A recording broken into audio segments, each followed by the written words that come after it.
Hey guys, it's Caroline and welcome to today's video where I'm going to be doing my top 10 books of 2015. This year was actually a really good reading year for me. I loved so many books and I was originally going to make this video my top 15 of 2015 just because there's so many favourites to put in, but I decided to keep it at 10, nice round number, and otherwise this video would be super long. So I'm going to get into these books, but I'm not going to be talking about them in any particular order because I find it really hard to actually rank them 1 to 10. So these are just all the books I loved this year, and I hope you guys enjoy this video.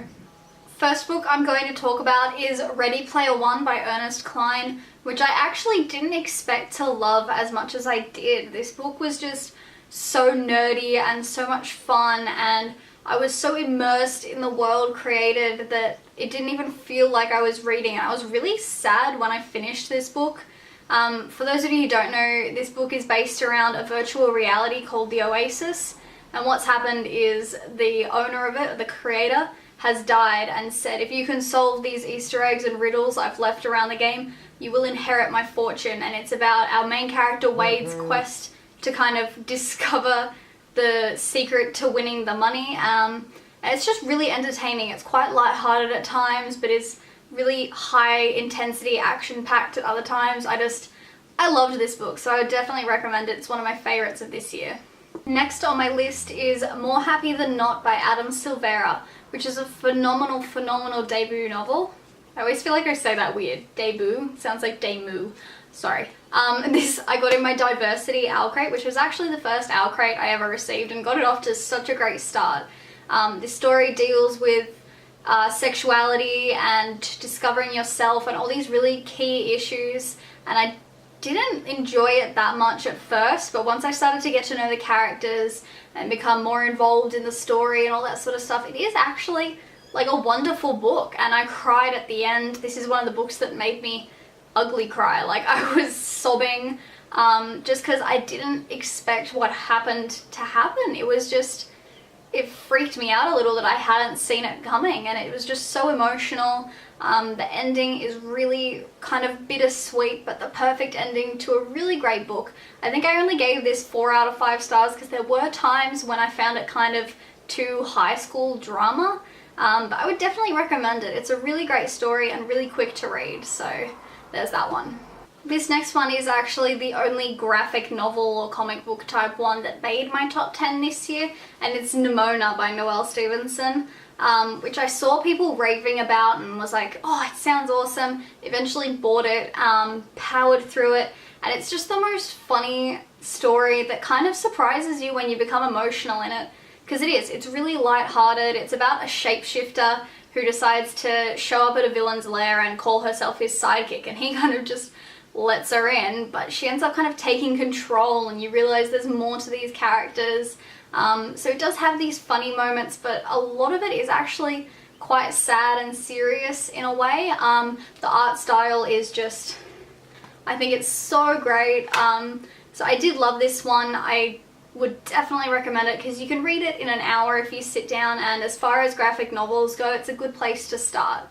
Next up is Illuminating by Amy Kaufman and Jay Kristoff. Sorry, that was really heavy when I lifted it up. This book is really awesome because of the way the story is told. It's like a dossier of documents, which doesn't sound like a good way to tell a story, but is actually awesome because it's all, you know, chat conversations and medical reports and all this awesome stuff, and you end up being quite surprised by how attached you get to the characters and also by how high intensity the story is. It's really surprising. This story takes place in space and is about what happens on board a ship after they evacuate their planet, and it's just so dramatic, and I got to a certain point and I couldn't put it down, and when I finished I was like, oh my god, that was awesome. And I'm already really excited for the next 2 books in the series because it is going to be a trilogy. I don't really know what direction it's going to go in, but I do know that I'm looking forward to it, which is something I very rarely say. So it does look like quite a thick, kind of daunting book, but it's actually quite a quick read, and it's just so good, so definitely you should read it. I'm not going to say too much about this next one because I think it's much better if people kind of experience it for themselves, but it's We All Looked Up by Tommy Wallach, which is an amazing book. what basically happens is there's this group of teenagers and they find out that there's a meteor heading for Earth and it's going to kill them, and they have 2 months to live. And the tagline on the back that really stood out to me says 2 months to really live. And it's about ditching labels and being true to yourself and coming to terms with life and death. And it's really beautiful. The ending is just like beautiful. So this is one of the best I've read in quite a while, and one I usually recommend to my friends as well. I don't actually have my copy of this next one because I've lent it to one of my best friends, but it's the Daughter of Smoke and Bone trilogy by Laini Taylor. And this book is about, you know, angels and demons, and it's fantasy. And the best thing I can say about this book is how phenomenal the world building is. Like, she's just created this amazing world that you become so immersed in.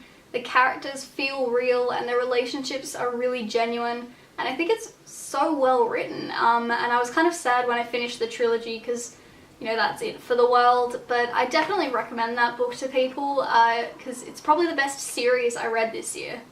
Next up is Fangirl by Rainbow Rowell. This book is just really funny, and I was actually surprised by how much I liked it because I'd kind of not wanted to read it until I did. It resonated with me because I'm such a big Harry Potter fan. But it's just such a great, like, coming of age kind of story. It's about being true to yourself and going outside your comfort zone. The relationships in it were just so real, and I really enjoyed it. It's very lighthearted, but it does have some kind of serious moments, and I don't think it's one of the best books I've ever read, but it's definitely one of the best I read this year. Next up is a book that was described on the back of it as Brave New World for the Brave New World, and it's The Circle by Dave Eggers.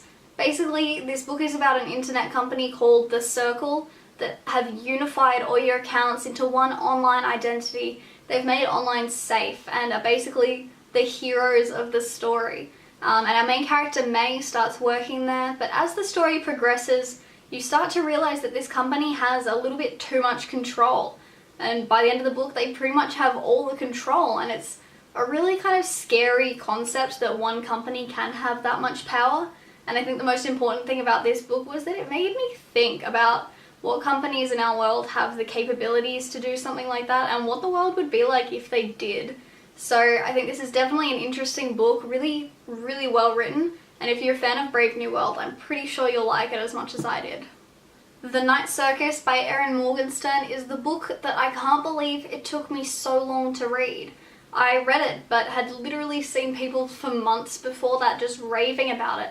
And once I read it, I could see why. It's just so beautifully written, and all the magic in it is so real that you could almost feel it, and it's just so creative, and I was so immersed in the story and so in love with the characters. I don't really have words for this book, but I think if you haven't read it, you definitely should, because it's awesome. Last book I'm going to mention is The Final Empire by Brandon Sanderson, which is the first book in the Mistborn trilogy. I'm actually just about to start the third one in this series, and I'm really enjoying it. The best thing about this book is the characters. They're so vivid and real, and they grow as the book goes on, and they develop, and their relationships with each other are really real. And I don't know, I just think that's such a wonderful thing, to have characters that don't feel like characters, they feel like people. And the other great thing about this book was the world building, and now that I'm reading it, I can definitely see why people rave about this series so much, because it's just so awesome and so clever. So I did mention at the start of this video that I had a really good reading year, but I managed to pick out the books that I think are the 3 worst I read this year. So here they are. The first one is The Sky is Everywhere by Jandy Nelson, which I was really excited to read, but instead of being about, you know, overcoming grief and building up that support system around you, it was about trying to pick which boy to stick with. And I just didn't enjoy it, which is upsetting because I think it has a really pretty cover, and some of the writing was actually really lovely, but the whole story just annoyed me.